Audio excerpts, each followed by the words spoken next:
জয়পুরহাটে দিন দিন বাড়ছে আখের চাষ। গত বছর জেলার চিনিকল জোন এলাকায় আখের চাষ হয়েছিল প্রায় ২,০০০ একর জমিতে। এবছর হয়েছে প্রায় ৩,০০০ একর জমিতে। বাজারে আখের দাম বাড়ায় এবং একাধিক সাথী ফসল চাষের সুযোগ থাকায় আখ চাষে স্থানীয়দের আগ্রহ বাড়ছে। কৃষকরা বলছেন আখের বাজার মূল্য এবার বেশি। এছাড়া আখের পাশাপাশি আলু, পেঁয়াজ, রসুন, মরিচ, মাসকালাই, মসুর ডাল সহ নানা ধরনের সাথী ফসল চাষ করে ভালো লাভ মিলছে। গতবারে আখের দাম ছিল ৪০০ টাকা কুইন্টাল, এবারে আখের দাম হয়েছে ৬০০ টাকা কুইন্টাল।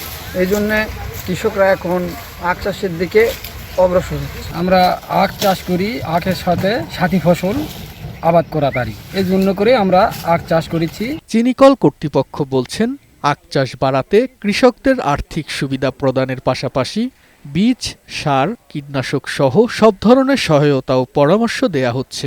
আমরা যেহেতু আখের সাথে সাথী ফসল আবাদ করতে পারি এবং এই জয়পুরহাটবাসী আখের সাথে সাথী ফসল অনেক অভ্যস্ত, তারা যদি তাদের এই প্রিভিয়াস প্র্যাকটিস হিসেবে আখের সাথে সাথী ফসল আবাদ করে নিশ্চয়ই তারা অন্যান্য যে কোনো ফসলের তুলনায় আখ আবাদ করে বেশি লাভবান হবে। চলতি মৌসুমে গত ২০শে ডিসেম্বর থেকে জয়পুরহাট চিনিকলে আখ মারাই কাজ শুরু হয়েছে। তুষার আহমেদ, বৈশাখী সংবাদ।